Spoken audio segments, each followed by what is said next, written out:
తెలంగాణలో బీజేపీకి అసలు అభ్యర్థులే దొరకలు పార్లమెంట్ నియోజకవర్గాలకి. లేదంటే కాంగ్రెస్ను బీఆర్ఎస్కే పోటీ ఉంటుంది. బీజేపీ అసెంబ్లీకి 8 స్థానాలతో సరిపెట్టుకుంది. పార్లమెంట్కి సంబంధించి ఒక స్థానం మించి రాదంటూ కూడా అధికార పార్టీ కాంగ్రెస్ అట్లాగే బీఆర్ఎస్ విమర్శిస్తూ వచ్చాయి.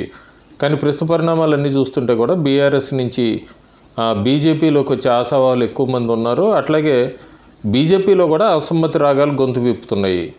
మనకి ఇప్పటికే చూసాం, జహీరాబాద్ నుంచి బీబీ పాటిల్ బీఆర్ఎస్ నుంచి బీజేపీలో చేరారు. ఆయనకి బీజేపీ పార్లమెంట్ స్థానాన్ని అభ్యర్థిత్వాన్ని ఖరారు చేసింది. అట్లాగే నాగర్ కర్నూల్లో కూడా రాములు వాళ్ళ కొడుకు భరత్కి ఇవ్వటం, ఇదంతా కూడా అట్లాగే హైదరాబాద్కి సంబంధించి మాధవీలతకి సీట్ ఇవ్వటం, ఇవన్నీ కూడా బీజేపీలో అంతర్గతంగా ఒక పోరైతే నడుస్తూనే ఉంది. ఇది అసెంబ్లీ ఎన్నికలప్పుడు కూడా చూసాము.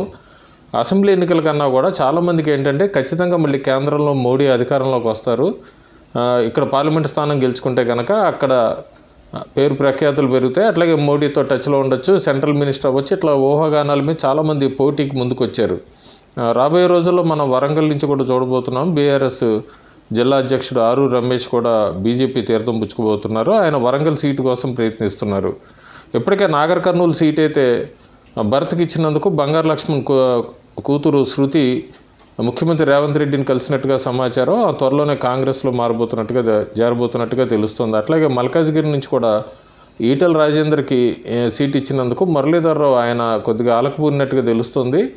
మరి ఈ సమస్యను ఎట్లా పరిష్కరిస్తారో చూడాలి. అట్లాగే హైదరాబాద్కి మాధవీలతకి ఇచ్చినందుకు కూడా కొంతమంది బీజేపీ సీనియర్ నాయకులు అలకపానుకు ఎక్కినట్టుగా తెలుస్తుంది. అట్లాగే జహీరాబాద్లో కూడా బీఆర్ఎస్ నుంచి చేరిన 48 గంటల్లోనే ఆయనకి సీట్ ఇవ్వటం కూడా ఎప్పటి నుంచో అక్కడ స్థానికంగా పనిచేస్తున్న బీజేపీ సీనియర్ నాయకులందరూ కూడా ఆగ్రహంతో ఉన్నట్టుగా తెలుస్తుంది.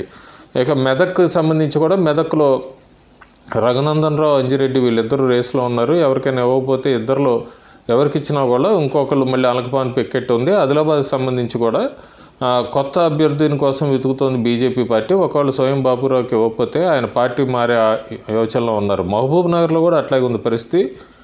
డీకే అరుణ అభ్యర్థిత్వాన్ని ఆల్మోస్ట్ ఖరారు చేసి తర్వాత ఇంకా హోల్డ్లో పెట్టారు మహబూబ్ నగర్ని.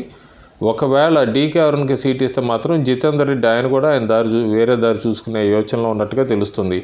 మరి బీజేపీ ఈ సమస్యలన్నింటినీ ఎట్లా పరిష్కరించుకుంటుంది, ఇవన్నీ మనం చూడాలి. ప్రస్తుతానికైతే మాత్రం బీజేపీ తెలంగాణలో ఇంకా పోరుబాటు పెట్టారు. ఇంకో పక్క బీఆర్ఎస్ కూడా నెమ్మదిగా అభ్యర్థుల్ని ప్రకటించి కరీంనగర్లో భారీ బహిరంగ సభ నిర్వహించబోతోంది మార్చి 12వ తారీఖు. కాంగ్రెస్ కూడా తీవ్ర కసరత్తు చేస్తుంది అభ్యర్థుల మీద. కొన్ని నియోజకవర్గాల్లో ముక్కోణ పోటీ కనబడుతోంది. కొన్ని చోట్ల మాత్రం కాంగ్రెస్ వర్సెస్ బీజేపీగా ఉండిపోతుంది లోక్సభ ఎన్నికలకు సంబంధించి. మనం చూడాలి బీజేపీ అసమ్మతి రాగాన్ని అంతా ఎట్లా తగ్గించుకొని ప్రచారంలో ముందుకెళ్తుంది అనేది మనం కొన్ని రోజులు వేచి చూడాలి. Thank you.